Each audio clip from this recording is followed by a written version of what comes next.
Zach, you kind of let that one down. Guys, welcome today. This has been a great week for Arts and Sciences Week. Glad you guys are here now. We started something last year. Health and Counseling Services last year invited our guest presenter today to kind of be integrated as part of Arts and Sciences Week. And we are fortunate enough to have him again this year. Again, the theme for Arts and Sciences Week this year is Indigenous Wisdom. In some ways, this certainly fits. In some ways, it doesn't matter if it fits. This is a really important topic that's going to be presented today about really chemical dependency.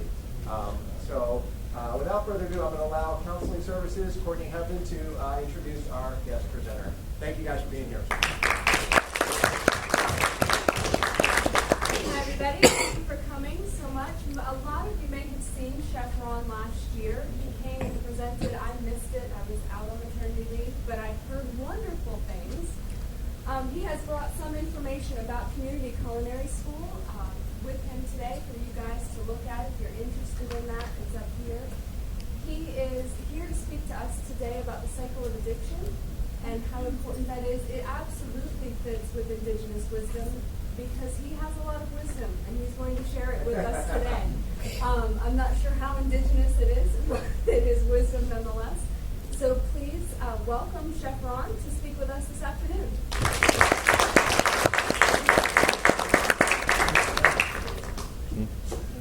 I've been called a wise guy, but I've never been called full of wisdom. I'm Chef Ron Ahlert of the Community Culinary School of Charlotte. Hold your applause. Thank you very much. All right. We have not met either, which is good. I'm going to talk about not really the cycle of addiction, the cycle of dependency, and there's a difference. What is the cycle of dependency? Kind of goes something like this, and so work with me. And sleep with your eyes open, no snoring, and don't throw any type of food objects until I've got this jacket off, my dress jacket. How do you break the cycle of dependency? How do you saute up success? How do you give somebody a do-over? That was the start of a speech that just won the Community Culinary School of Charlotte $25,000.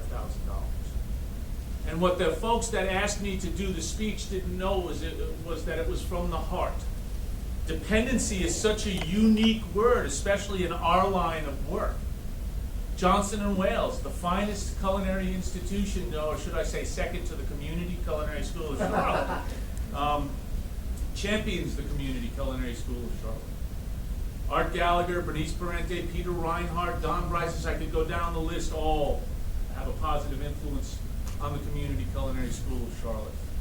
I am, as of today, the 18th of April, 2013, dependent upon the good nature of Johnson & Wales, also Central Piedmont Community College, and also my place of employ, the Community Culinary School of Charlotte. We train folks how to cook. You throw in a little job coaching, a little goal setting, and then job placement, and you ready for this? We have the recipe for success. Again, hold your applause. I came up with that part on my own. Dependency to perform. Dependency to put it on the plate consistently. Dependency and reliance on customers. Dependency on the economy. There's so much that I'm dependent on as a man in 2013. Sometimes I'm amazed that I can get out of bed in the morning and function. I rely on so many other people, places, and things that aid to my success. I grew up in New York City. Anybody ever heard of New York City? Anybody raised? Now, I'm just kidding. I mean, we've all heard of New York City. So, I come from a large Irish Catholic family. Okay, my mother's name was June. Right? She was about 5 feet tall. She was the Terminator. My father was a songwriter, a pianist, but not classical. He wrote what is known as MOR, middle of the road music, Tin Pan Alley type of stuff. Love music in my house. I'm married to my wife, Molly. I have a life sentence with her. I'm in my 25th year. I'm thinking I would have preferred life in the electric chair, but I guess that's what I have. And I have one son named Johnny, who is at Chapel Hill. He got cooking lessons all his life, so he decided to become a doctor. And so we're going to tag team a little. I make him sick, he fixes him the whole deal. Anyway, I'm dependent on all those people I just mentioned. I have 5 brothers and sisters. The dependency is less on them. I talk about the cycle of dependency because it really made me who I am today. I'm dependent on laughter. I'm dependent on life like a loose garment. I really am. When you're the last of 6, you don't know chicken noodle soup has chicken in it until half the others are out of the house and you realize, it's not just noodle soup, there's actually some protein in there. High school was kind of normal. Sports, girls, music, sports, girls, music, and then that was not enough. So I had to find other things to become dependent on to grow as a young man. And unfortunately, I really did think that beer made you smarter. So when I saw Budweiser, right, I figured it made Budweiser, why not might make Ron wiser? Thank you. And I'm not paying this guy to laugh down here. So what I want to do today is talk to you about my personal journey with dependency and the cycles that I got caught up in. And let's treat it like Vegas, okay? What goes on in Vegas stays in Vegas, right? I say that in jest because, trust me, as a man from New York City that moves to Charlotte and walks to get the morning newspaper nude at 2 o'clock in the afternoon, it's not like you'd be the only ones who realized something was up, right? I discovered the relaxation of alcohol at a young age. It was handed down to me, generation after generation after generation. I discovered it at a very young age. And in the 70s, the early 70s, which to you guys was a lifetime ago, pot. Am I supposed to call it marijuana? No, pot, reefer, Acapulco Gold, weed, whatever. It was right there with everything else. It was prevalent. So I too used that as a crutch, as a dependency. What happened? Where did I make that left? I could blame it on a kid whose last name was Pickle. See, everything's going to be food related. Richard Pickle. I'm not kidding. But I couldn't. Something happened. Yes, and we did call him the short version of Richard Pickle. It was.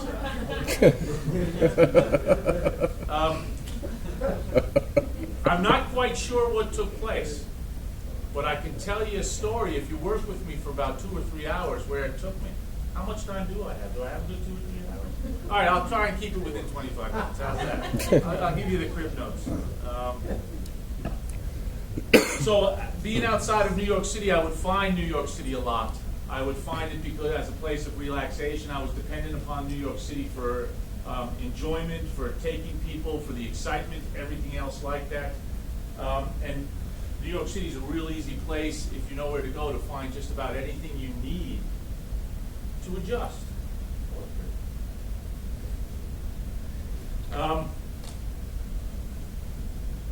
Started getting tough in my junior year of high school. Started becoming more and more dependent on that crutch. Managed to scrape through high school and get into a college in New York City. Always learned to cook. My mother was a gourmet cook. She cooked unbelievable stuff. She doesn't remember half of what she cooked because, again, she handed down that gene to me, but she made unbelievable stuff. We watched Graham Care and cooked together, Julia Child and cooked together. We would make tons of food. We would have parties. First, she and my father would have parties. People would come over and they'd make veal scallopini and a mushroom cream sauce. And so this kind of interested me too, as did basketball. Professional basketball street basketball, basketball of any kind. Which I think basketball, and I know you're saying, where's this guy going? It's going to all tie into a really tight little story of dependency. Basketball kept me alive because I was addicted to it like I was many other things. So I would play a lot of basketball and sweat a lot of impurities out. Managed to muddle through high school, get accepted to college, had one girlfriend in high school, ruined her life, I would say, every Friday. Ruined just about anybody who was pals with me's life every Friday by getting crazy. One was not enough and 200 was not too many. So I was going to do something on Friday. I was going to either get in a huge fist fight or hassle one of my close friends' gal pals. But I was going to do something that would make everyone go, oh my God, this guy's doing it again. But I was a bigger kid, incredibly handsome. Am I allowed to say that? All right, in my mind, that was. Anyway, I was a tall kid, I was athletic, but I still had this real big issue where I could not. And then what happens is the cycle of dependency takes over, and I don't even think about it anymore. It's just part of the day where I'm reaching for that can of beer. And as I got into college and living on my own on 89th Street and 2nd Avenue in what they call Yorkville, in my own little one-room apartment with a pull-chain toilet, shower right next to the kitchen sink, in between the stove and the kitchen sink, that was my cave. I could do anything I want in there. As I was growing up in my house, and again, I can't label my brothers and sisters, mother and father, pets or whatever, anything that they were. It was a decision that you only have to make if you decide you are what I'm going to let you know I am, which is a culinarian. I cook for a living. There might be some other things coming down the pipe too. But in that cave, it was on, baby. It was on. That door closed. That was my place. Nobody could tell me to do anything in there. Nobody would ever want to come in there except for me, but nobody could tell me what I could or could not do in there. So I ended up leaving college early. I went to Columbia in New York City. Ended up leaving early and going to the New York Restaurant School because I always loved to cook, along with always loving to drink. And there was always a lot of wine in the restaurant school that I could work with. And I muddled my way through that. I don't know how, but I do know how now. A power greater than myself was smiling down upon this individual, helping me. I'm not a religious man, so let's get that straight right now, okay? But I do believe that something was watching over me because in between cooking school, working in a nightclub, and ruining people's lives and creating havoc with people closest to me, I was playing basketball all the time, so I was staying in relatively okay shape. I'd sweat it out. And I started this routine. Cooking school went okay, stole somebody's puff pastry on the finals. She did a relatively okay job, and they let me out of cooking school. Not proud of it. It is what it is.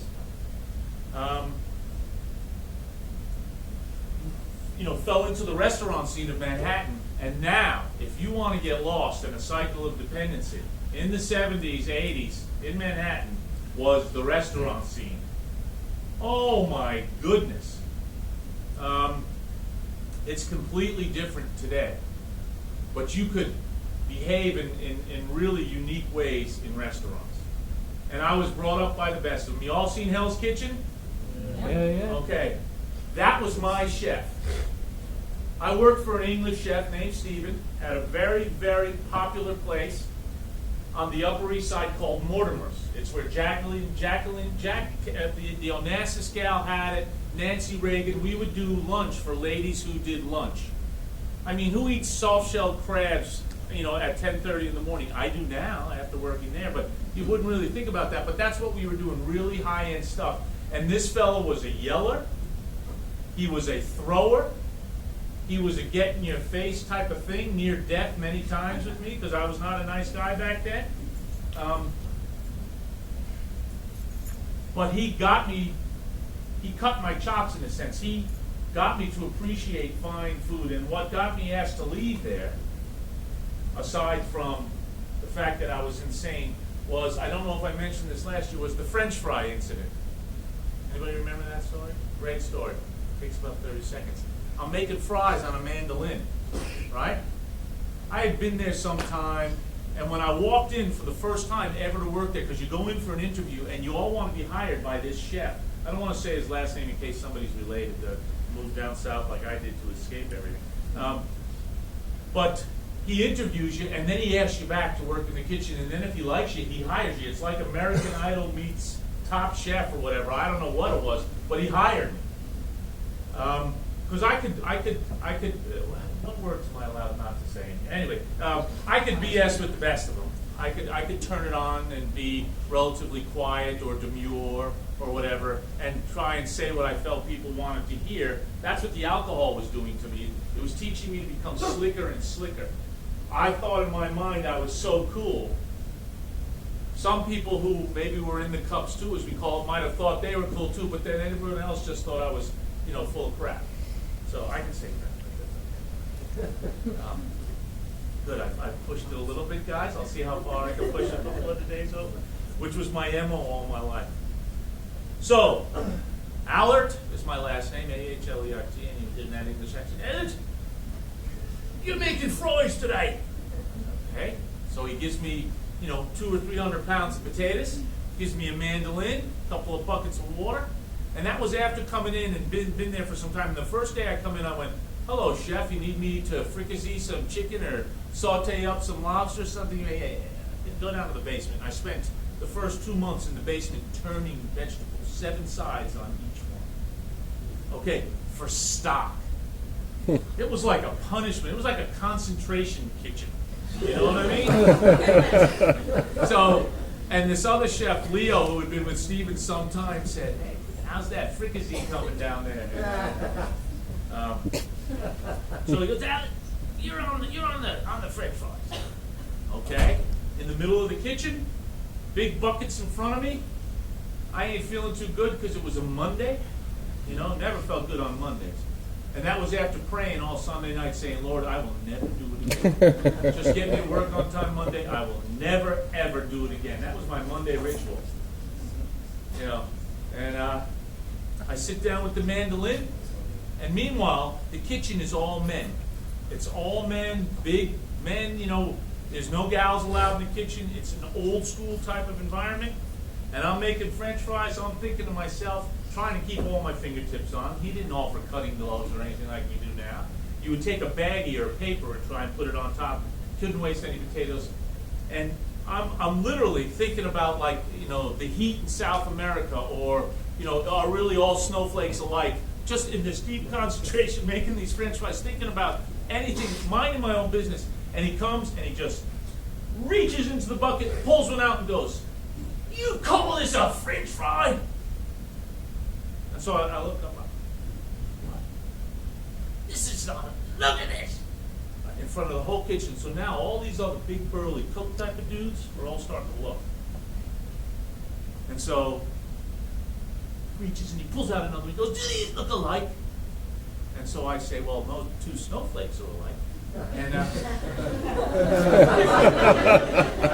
did not go over well. So now he's this close to me with these fries, and his spit is hitting me on the face as he's screaming. I've already proven to be a cheat, a wrangler, my dad called me once, because I would wrangle with anybody. He's like a grappler. We were going to go. If you didn't agree with me, we were going to go. We were going to get it on in some fashion. And so he's getting in. So now the mandolin was at my side, and it's coming up like this. And this other kid that was in the kitchen said, Ron, you need to find another place to work before the cops come. Because he knew what was going to happen. And I put everything down, and Atto's screaming at me. Did I say his last name? Steven is screaming at me. And so I didn't do anything. I'm backing up because I'm getting ready to just either yell at this man, I don't know. And the best thing I could come up with at the time, because again, I wanted to stay in this is where Nancy Reagan had lunch. This is, I wanted to be a chef. I knew that because I couldn't pay attention to the math in school, the science, or the history, but I could cook. And I could make chicken noodle soup. That I had clear. I could make some really good foods, right?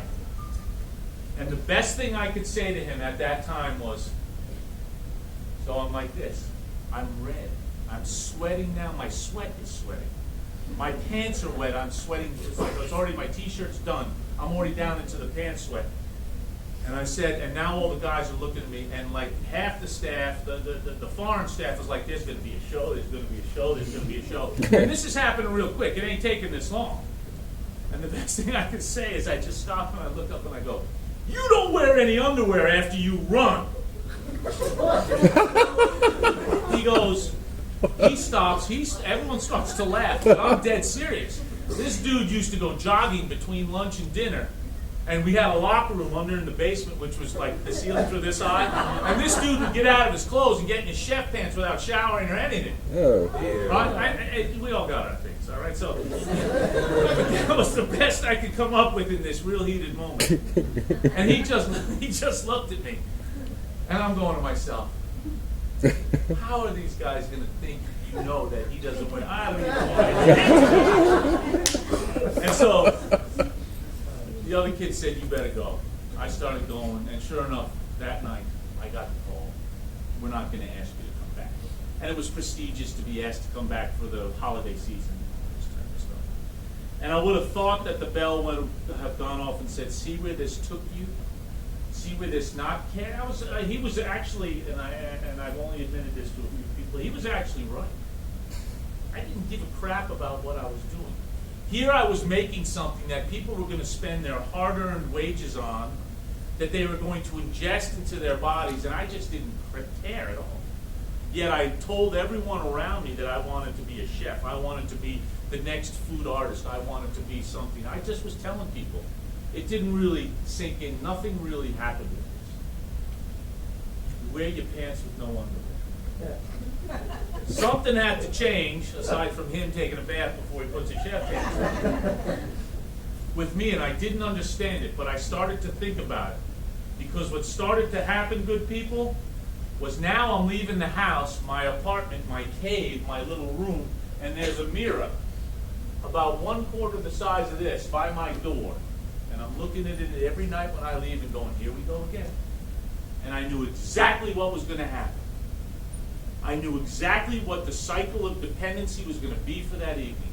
I started to run a nightclub in Manhattan. All the celebrities, Rick James, Robert Downey Jr., the Kennedy kids, all of them were coming to this place. I was the man, I was getting there. And meanwhile, I knew, and maybe you don't know these people's names, but they were cool when I was younger. Now I think most of them are dead. Yeah. They would come and hang out at these places, and I would walk out that door, look in that mirror, and go, here we go again. And I knew what I was going to do, and I wanted to stop, but I had no idea how to stop. And I guess I didn't really want to stop. My family had very little to do with me. They called me the party boy. They didn't call me the A word yet. They called me the A word with the H word after, but they didn't call me the A word that I truly became. We all got it, whoever said it. They called me the party boy. And I could tell when I'd walk into a family function. Now remember, there's 5 brothers and sisters. There's parents. My father's father was one of America's most popular composers, worked with Irving Berlin, so there was some money in the family. So they had a nice place to stay. Their house was nice. They're in the suburbs now of New York, Bronxville, Yonkers area, Scarsdale. They moved around something. And so whenever I would come in, you would hear the hush. Like, party boy's here. Something's going to happen. Something was going to happen. And I started to take notice of that. I didn't want that anymore. There was something in me that didn't want to be known for that.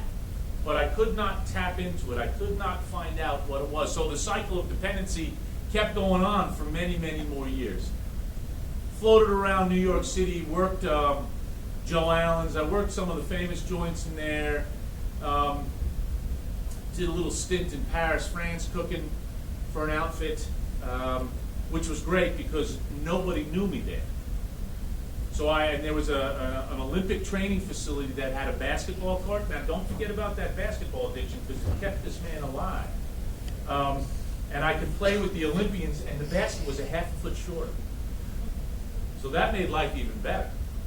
So I could go work at Willie's during the day, muddle my way with not speaking French, drink all evening, blah, blah, blah, play ball, and mix it all up and just continue on this path. I'm the only guy I know that went to Paris, France for a long time, and I never went to the museum, the Eiffel Tower, or anywhere else like that.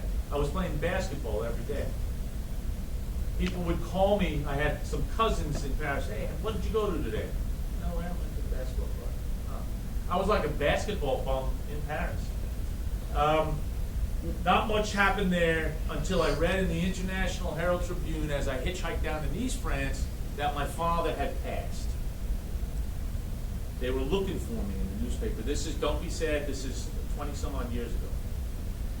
So, you know, you're flustered, you're in Europe, and I am so pickled at this time. But I'm still looking okay as a guy because I didn't let the pot get too big. I'm still playing a lot of ball. I would do the push-ups and the sit-ups. I still wanted to be that chick magnet, that really cool dude. What I wanted to be was 17. All the way, how old am I now? All the way until about, I'm working on 22 or 23 right now, but you know how it is. I just wanted to be the cool dude. Starts getting old. That was a big deal. Was totally annihilated during the whole process of my father's passing. Came back to New York and was working in restaurants and nightclubs. That nightclub kept taking me back, and I would quit because the Bolivian stomping marching powder, what are we calling it these days? I was sniffing everything. And so and my body was saying, you got to stop doing this. This is not what athletes do. That was torn, but I couldn't stop. So I meet a girl. I'm at the nightclub, working the bar one night, and this is a huge nightclub in Manhattan. You know, money to come in, lines out the door. This is the bomb place where a lot of famous people go, and I meet this woman. And she tells me she likes me, and there's something different. I don't know what it was. Don't know what it was. She disappears. Never see her. Boom. Don't even remember her. Nothing. I mean, I met a couple of girls there at this place. It was, it was a bar. Rich guys went to it, girls went. Rich girls went to it, guys went. The whole thing. So we go forward about a year, and I go to a party for the New York City Marathon. My friend Greg Lehman. I went back to college. I'm kind of in college a little bit at Columbia again, trying to get some form of degree. And he's making beer. I'm making eggs Benny. He puts a sign up for the New York City Marathon for his pals. This is, remember, before cell phones, before this, we had to scream out the window if you saw somebody. You couldn't text them, hello, I'm down the street. Hey! And so this girl comes in. Molly comes in. Right? I met you. Oh, no, you. I just met you. No, I met you. And we became friends again. Make a long story shorter. I end up asking her to marry me. You want to marry me? I asked her at a place called Man Ray. Anybody ever hear of Man Ray restaurant in New York? Anybody know who Man Ray was? Right. Famous artist, they named a restaurant. Never mind. So I was loaded when I asked her. I don't even know if I meant it. I said, hey, do we get married? Yes! I don't know. She had left me once before. She said, you're a drunk. You're like a, can I say dickhead? You're like a dickhead. What are you doing? You're like, we go out, and you're like fine, and then you get insane, and you tip over a chair or stare at some dude, and meanwhile I'm no kid anymore. I'm 27, 28 years old. Still incredible. And so she had left me, and then she called up, and I tell my son Johnny it's the curse. where chicks, they just can't stop thinking about you once you get And it's an inside joke between me and my son, all right? So anyway, she calls up and says, "What are you doing?" And I said, "I'm not talking to you on the phone ever again." And so, to make a long story even shorter, we end up hooking back up, and that's a current term. We end up hooking back up in every sense of the word. I have hit. And so we get married. She's an attorney. She's a transactional lawyer, white shoe law firm in New York. I'm now running this nightclub. Gave up school again. I'm running this nightclub full time. Work until 4 or 5 in the morning. Going to the poker joints and after hours places till 8 o'clock in the morning. But one thing I was, and I will tell you this, and I mean this sincerely, and I'm not kidding around. I was not really a philanderer type of guy once I got married. I like the girls, but I would rather do drugs. And I didn't want to give it to anybody else. I spent my money on, they were for me. Don't come hang around me. Don't be nice to me because you want to just, what's mine is mine, what's yours is mine, but what's mine is mine also. Don't come around me. And so I was pretty faithful, usually because by the time I thought about anything below my shoulders, I was passed out. So I was still thinking, I was still looking at myself in the mirror and going, what the heck is happening here? How come I cannot not? Why am I caught up in this vicious cycle where I would stop Monday, Tuesday, Wednesday, and then it was on violently again. And money, of course, was flying in and out. I worked for tips some nights so I'd have cash so I could buy the gram and the booze, and then it was gone, and then I'd work for tips and I was messing guys' schedules up, and because I was bigger and a nice kind of guy sometimes to other men that had authority over me, they gave me some positions of power where I could manage the bar, I could manage this, but I could not manage myself. So we're married, Molly's looking at me and just shaking her head, and she is cranking at work. She's an attorney, she's working those 14-hour days, she's going nuts, and she's just scared beyond relief every time she would leave me in our home. And she's making killer income. Woohoo! Right? So what happens next, do you think? I stayed sober for a day, and we had a baby. Alrighty? Johnny comes into the world. And so now I'm this self-righteous dude trying to become a father. This 12-year-old's trying to become a father. Right? The stuff I have done in front of this kid. Oh my God. I mean, even like 8 years ago, some woman cut me off and I followed her for an hour in Charlotte with him in the car. Go, Dad. I just can't believe, I was the farthest thing from a father. My idea of a father was like a father's knows best meets the Cosby family type of dude type of thing. And it was like a hybrid of that, which I was so far from. I was the farthest thing from being a guy, from being a man. I was a boy. I was a child, a man-child. So Johnny comes into the world. I remember it, March 15th, 93, one of the largest snowstorms New York City ever had. I was right there. Come on, Molly, this kid's coming. I'm next to the baby doctor. What do we call those?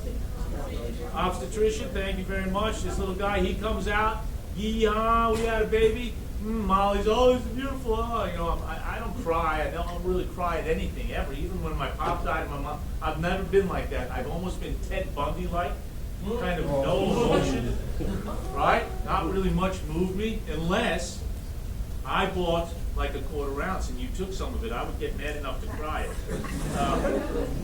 So Johnny comes out. What do you think I do? I run to the nearest Who's Scout right after, oh, Molly, this is beautiful. I'll be here early in the morning. I didn't. It was on so bad. And there's no cabs in New York because it's one of the largest snowstorms. I walked to our home. I'm born in Mount Sinai Hospital. My father was born in Mount Sinai Hospital. And my son was born in Mount Sinai Hospital. So that was going to be the beginning of the legacy of the story that evening. Mount Sinai Hospital. We're all generations of Mount Sinai. Give everyone in the bar, fortunately it was empty, a drink on me. There were 4 people in there. But they can only have beer one. So End up going to my friend who deals the other kind of snow, and stayed up until 4 or 5 in the morning, and then had to walk home because the subways had stopped. The snowstorm was so bad. Get to the hospital, stinking, disgusting, you know. And I'm saying to myself, what a proud moment, right? Molly's looking at me going, oh my God. Raising Johnny, gets to be about 2 years old. Molly's getting fed up. I know something's got to change. I now start to feel the pressure from her that something's got to change. I can't break the cycle of dependency at all. I had gone to an AA meeting at a church on 79th Street, and I found it to be the best, cheapest entertainment I've ever had in New York. I used to get high and go to an AA meeting just to watch the people. I brought a Heineken into St. Monica's Church on 79th Street and kicked back in the back pews, you know, making pew jokes to the guys in front of me. You know, what happens if you fart in church? You sit in your own pew, right? I mean, some of my best stuff. Work with me on that one. It became really sad. It became frustrating. All my pals were getting older and turning into men, moving out of the city, moving into nicer apartments, becoming dads, becoming guys. And here I am, still trying to find a game of basketball at 7 o'clock at night on a Wednesday night, and they're all grown up. And meanwhile, in the back of my mind is, Ronald, how do you stop? Everyone in my life calls me Ronald, and when I talk to myself, I call myself Ronald. Ronald, how do you stop this? Ronald, how do you stop this? I went to the AA meetings, but I never heard anything. I was listening, but I didn't hear anybody say anything. Never heard anybody say a word. We had to kind of, Molly, God bless her, that woman has created a man out of this boy. But before that happened, we had to get out of New York. She knew it. She knew I was going crazy. She didn't know that I knew I was going crazy, but so we came down here. It's the land of opportunity. I live out by the Arboretum, Providence and 51 meet. You all familiar with that area? It was a horse farm where I lived out when I first moved out there 18 years ago. There was no Arboretum. There was a Michael's and a Harris Teeter. Now it's one of the busiest mall strip centers in North Carolina. Did you know that? Woohoo! I did not know what to do. We came down here, so I had lost my connections for recreational drugs, which was a real dread. I had told her I would try my best to stop drinking. My chefing career was still pretty exciting. The Park Hotel flew me down and had Molly and I come in and ask me if I wanted to become the executive sous, and you know, because I still love to work with food. Guys, that was going on all the time. Basketball and working with food. I love to make myself food. I love to work with natural, fresh ingredients. The whole local thing was not even cool back then. The local, I mean, you grew it, you ate it. If you could buy it at the A&P, you ate it. It was, nobody was really differentiating between the two. So I didn't take a job. The lamplighter was asking me to become the chef. I ended up taking a job with a large hotel chain down there. And I'll start to, I got 5 more minutes or so. I was the exec chef for a large hotel chain. My office was the liquor room. Oh. So here's my desk, and the walls all the way around was every bottle of booze known to mankind. You talk about a clam at high tide, oh my goodness, right? Well, I had a large staff, 29 people. We had multiple shifts, plus room service, plus just about everything else. I was on top of the food, I was on top of the ordering. I started to get some real food in there. I started to started putting vegetables and pasta salads. They're like, you're not from around here, are you? Pasta and a bottle dressing is not a pasta salad, I would tell people. So we started making some foods, we started having some fun, and then I would start disappearing. And there was so many other incidents in between. I don't want to give you a drunk-a-log and bore you with this stuff. You can imagine, I was the same dude. I had not broken that cycle of dependency. I was dependent on my wife to be tolerant of me. I was dependent on my son to be an infant, even as he was getting older. I was depending on myself to play basketball, do something to sweat out the impurities. I was dependent upon the people at my job to kind of just shake their head and not say, Ron, what the hell are you doing? Because I was bigger, and there was that weird, unstable streak that sometimes was bothering people to have me around it. And so it sure as heck came to a head. I said heck. It sure as heck came to a head. One night, I went to see a Hornets game. Remember the Hornets? So I'm working right down there at Billy Graham and Tryon, large hotel down there, and we go see the Hornets game. It's like a Wednesday night. I remember going into the Hornets game. I mean, we would always remember going in, even though it was kind of scary because, my office was what it was, and the game started at 7, so I had that 2 or 3 hour period of doing ordering and everything in my office. If you need me, I'll be in my office. I think I started with creme de menthe at 3 and was finishing with like Jack Daniels by 6:45. And so we get to the Hornets game, and I'm with another manager of the hotel. Annihilated, totally annihilated. Get out of the game. 10:30, 11ish. Make the wise decision to go back to work. We had, I think, 2 events in the banquet rooms. We had the bar, restaurant that was attached to the hotel, and we had room service. And I'm in a blackout. So they tell me. Whiteout, blackout, I don't remember a thing. And I start parking orders in. And I start throwing stuff, and I start getting in people's faces. And I start becoming Steven on steroids, but mean, drunk, and violent, the guy who I hated. I hated being treated that way. I said to myself, I'm never going to be an intimidator, I'm going to be a nurturer. That lasted for about 15 minutes, and then I became an intimidator. And I did things that I'm ashamed of that night. Absolutely ashamed of. Ridiculous, immature, mean-spirited, antisocial, against the law crimes in my place of business. Woke up in a room of the hotel. Hadn't called my wife, who's at home with a child. Nobody knew where the hell I was. I was in a room. I don't even know what room it was. In my clothes with like spits, just think about it. Just stereotypical, immature, absolute, careless, idiotic. I could go on. You get the idea. Come staggering out of there, and it's like 8:30ish in the morning. Have no idea when I went in there. Nothing. And I'm making my way. I remember feeling the walls, making my way to the elevator. Not sure what floor I'm on. And the hotel had glass elevators. And if you get what it is, so a long time ago. And so the head dude meets me at the elevator. And he's looking at me.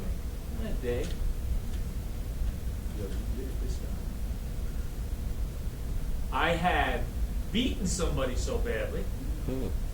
I had sexually grappled with a woman. They don't know why she came to the room. I probably come to the room running, and I'll give you, why. And I had like destroyed property in this place. So now he's going, and he's reading what's going on, and I'm going, and he's going, and there was not even a discussion. Within seconds, there was police, security of the hotel, and everyone else to see me out the door. No charges as of yet, because it's embarrassing for a large chain to, you gotta, there's press, small town, the whole deal, New York chef. I got some press when I came down. Do you know what the sickest thing was? It still had not hit me. That cycle of dependency had not hit me. And I could give you the graphic, sordid details. It's as bad as what you think. Okay? I don't remember much of it. I had some ripped skin on my hands from people's teeth. Just terrible stuff. And so now I had to go home. And I had, at this time, a black, old flip phone that was really big. couldn't see it to work. I mean, this is new technology, da-da-da. This is 15, 16 years ago, right? Molly's in there, speechless. And my wife's a killer. I mean, she can, you know, if it were between me and her, I'd take her in 6. 6 rounds. Anyway, she looked at me, and I'll never forget it. And that's when something happened, and we call it a moment of clarity. I call it absolute freaking fear. That my whole entire world, my son, everything, was going to be destroyed by me. Not taken away. I could live with taken away. Crap, I've lost so much stuff. I have left money on subways. I've left suitcases on airplanes. Blacking out, walking off. Oh, you know, it's just this. And so she looked at me, and she gave me it's a look only a husband and wife can really like. This is going to happen. And I don't mean like tomorrow. And I did not know what to do. I didn't have any friends. I only had guys that I knew. They would call themselves, they were my friend if they had something I wanted, but they didn't like me. And some of them were employees that were kind of friendly to me because I was the main guy. And so that night, at 5 o'clock that evening, I called a hotline. Ta-da! That feeling that she gave me, that moment, and it was not just her, it was a power greater than us acting through her, made me realize that I have reached a certain end of a road. I could not continue on like that. First time in my life I said I could not do this anymore. Not like, oh, here we go again. This was, I could not do this anymore. I went into an AA meeting at a church in South Charlotte. My name is Ron. That was 15 years ago. In a row, mind you. I have 15 years of sobriety. In a row, continuous. So that's the drunk-a-log. What's it like today? Well, it's hell today, I'm telling you. I'm still a self-centered prick that can't really get out of his own way. But what I've learned to do is I've learned to rely on a power greater than myself to make me think less of myself.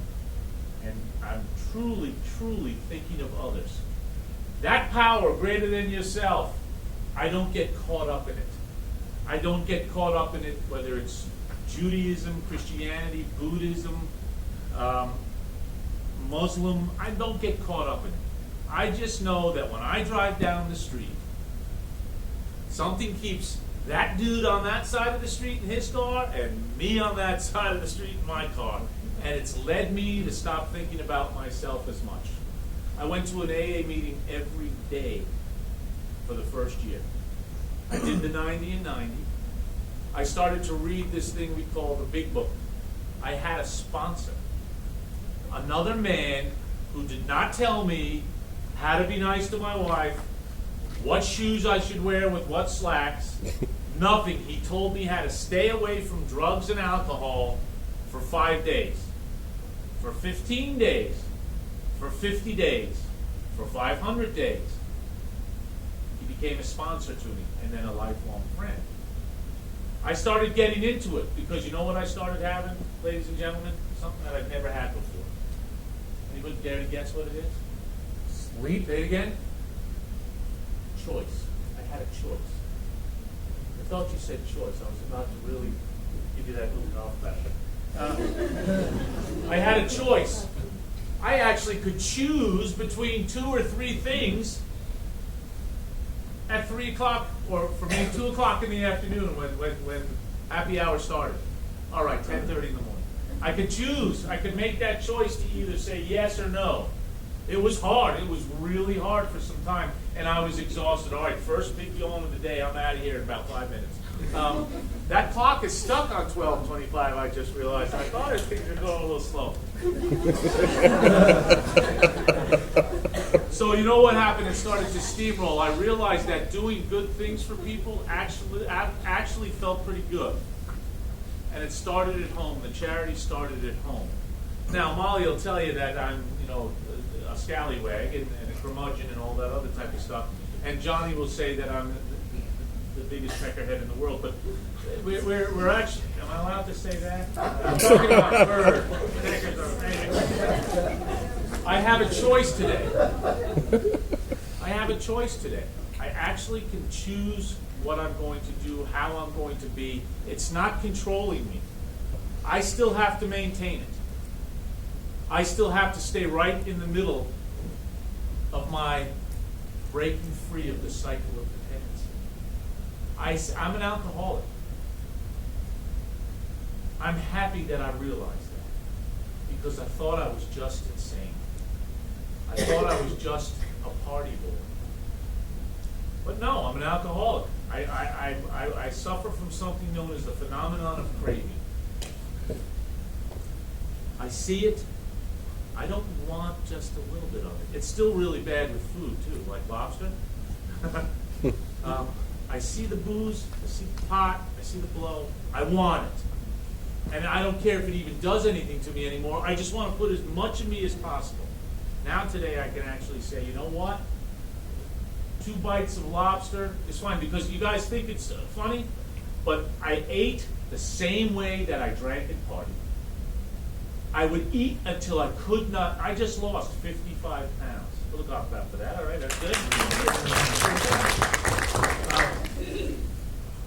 My wife called me a phage. You know what a phage is? Neither do I, but it sounds like somebody that just keeps sucking stuff, and she goes, you just keep blocking it in. And my son would say to me, Dad, you just block it in. You just block it. All right, I get it. So now, at 52 years of age, I know girls, you're saying, hey, you really look like you're like 52, 51 and a half. I understand. I can be of service to others, which is so hugely important for me. I don't know what God's will for me is, but I know what it ain't for me is, and that's to be a pain in the neck to people who care about me. Because, ladies and gentlemen, when we drink and we party too much, we're not pains in the neck to the world. We're pains in the neck to people who care about us. Right? I'm hurting myself. No, I'm hurting my wife. I'm hurting my mom. I'm hurting my brother. I'm hurting my sister. I'm hurting my son. I don't want to hurt anybody anymore. And that's the bottom line. That's what I know is the truth about the cycle of dependency. I don't know how to break it for everybody else, but I do know ways that have worked for many other human beings. So we come to you and we talk to the folks at Johnson & Wales today, and we talk about this cycle of dependency, and I give you a very personal insight into my life. Today, people actually ask me to come speak. They put my face in magazines. They say, hey, Ron, you're doing okay. And you know what happens? The most important thing is my wife says, hey, Ron, I don't hate you as much today as I did yesterday. My son calls me up and says, hey, Dad, right? He goes, I wanted to let you know he's playing rugby now. He was going to be a football player. His name, while we were looking at the pros, the whole blindside thing happened in our house, the whole deal. And he hurt himself, couldn't play football. So now he's playing rugby, much easier game, yeah. But he tried out for a singing group, and they asked him back last night for tonight. He called me, like the first dude that he called, because remember, basketball, music, food, drugs, alcohol, music, food, drugs, alcohol, basketball. So but now it's minus the other thing. I am truly grateful that I am no longer out of control. My life was unmanageable.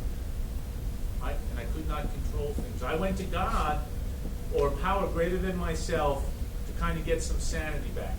And then daily, for the last 14 plus some odd years, I hit my knees every morning, haven't missed a day, no matter where I've been. And I say, Lord, I don't speak to him reverently. I speak to him like I'm speaking to you guys right now, like I speak to my wife, like I speak to my son, like I'll speak to anybody. I'm the same with everybody now, pretty much. Unless you got something I want. And I say, please remind me of what I used to be. Because I don't ever want to be that again. I'll end it with this. As this man gets older, and you break that age of 50, and I know, I look at all the young guys here, and I know we think we got the world by the short hairs. I was that way, blah, blah, blah. But when you get older, and some of our friends and loved ones leave this planet, you know, they croak. You start to question your own mortality. And so people say, Chef Ron, you teach people how to cook in that school? And I say, yeah, that's part of it. But you know what I really do now? I help them recreate their legacy.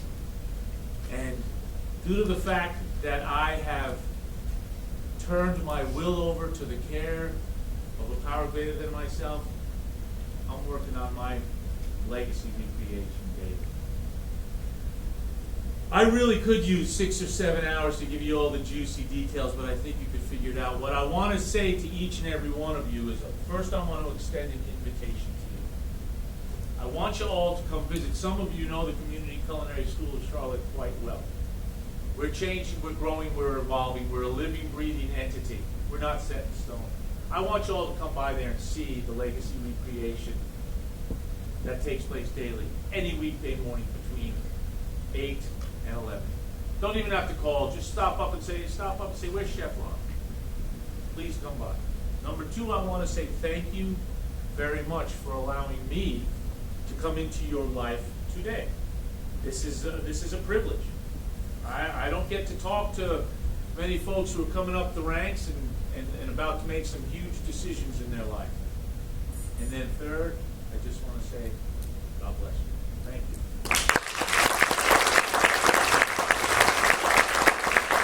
Any questions? One at a time. All right. What was the name of that nightclub that you ran? It was called the Surf Club. 91st in York.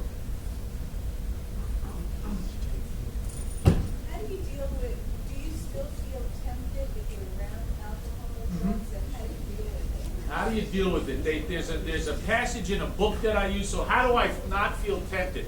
I've traded in all my addictions. Basketball's kind of leaving because my legs, and I've traded it all in for golf. And, you know, my wife makes a good income. Thank you very much. A little golf back there. Thank you. It's my addiction now. My wife makes a killer income. We joined a little golf course down here, blah, blah, and all the guys don't drink after they play golf, or they drink while they're playing golf. I fully understand, from my toenails to what's left of the hair on my head, what's going to happen if I drink. I know what's going to happen. I'm not going to kill someone in a car crash. I'm not going to drive into the old lady with the children in the back. I'm going to be a pain in the ass to my wife and son. That's what ends up happening. I'll be sitting in the house telling crude jokes, showing body parts that don't belong out in daylight. All that typical type of stuff. I don't want to do that anymore. I don't want to hurt people I love. Any other questions? Yes? Are you still attending meetings? If so, how long? I am attending meetings. Well, we have, what I've started at the Community Culinary School of Charlotte was, this is very ironic. The ABC board has given me a, that makes me chuckle too when I talk about it. The ABC board has given me a grant of $25,000 a year for the past 2 years to have a counselor on board, because we're modeled after the DC Central Kitchen. I'm all about food, guys. I love to cook. The legacy recreation is a major component, but RPS, we call it, Relapse Prevention Services, or for those that don't have addiction issues, Ready, Plan, Succeed. So my point is we're constantly in that recovery mode over there to help folks. We have a counselor on staff, but I still go to meetings. I have a sponsor. I talk to him too much. He knows we're no longer sponsor-sponsee. We're lifelong friends. I sponsor 4 men. We're not sponsor-sponsee. We're lifelong friends. They can house sit for me. Okay? I trust them. They're not going to go through my sock drawer. Okay? So that's where I'm taking now. But I still go. I don't go regularly. Like, I don't go 5 days a week. I like a Wednesday deal over here in Dilworth. I like a Saturday night deal that I go to sometimes. The temptation, it's not like it used to be. I understand what's going to happen. So, you know, I make great food. I get to help people. Being of service to people becomes addiction unto itself. At the Community Culinary School of Charlotte, we are not getting rich. We are getting enriched by helping others. We're a ministry, we're a school, and we're a business. Do you have any thoughts, like if you were to speak to your 19-year-old self and these 19, 20-year-olds, any words of advice? At some point, you got to get honest. You know, at some point, you've got to get honest with yourself and say, I mean, we want to be successful. How do I get to be successful? And get honest at some point. I was never able to be honest enough with myself as a young man to say, hey, I'm out of control. I knew it when that mirror was, I knew it, but I could not be honest with myself. Get honest with somebody. Have a go-to person that you can tell. And I know it ain't going to be your mom and dad. It's going to be somebody that you trust, not that you don't trust your folks, but have a go-to person. So this mushroom walks into a bar. Says, give me a beer. Bartender says, we don't serve mushrooms. He says, why not? I'm a fun guy.